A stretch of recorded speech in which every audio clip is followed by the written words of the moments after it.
Dear learners, today's topic is exclude processor execution time in JMeter. So, what happened in real time if you have any processor?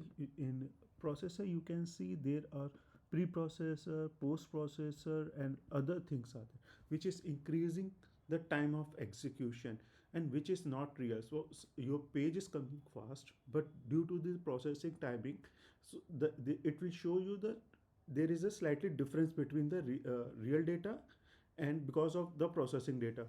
To exclude this unnecessary thing, how to do this? So let me show you. Here you have to click on this in transaction controller, click on this include duration of time and preprocessor in generate sample. So you have to uncheck it. I will show you the differences.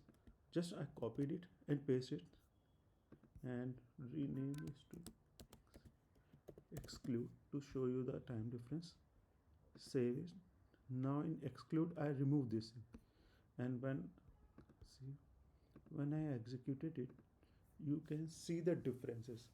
In this transaction control, I didn't exclude the preprocessor and post-processor timing, but in this there is a difference.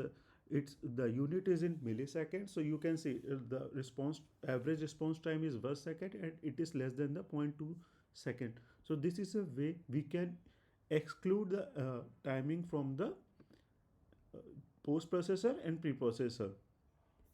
Thank you.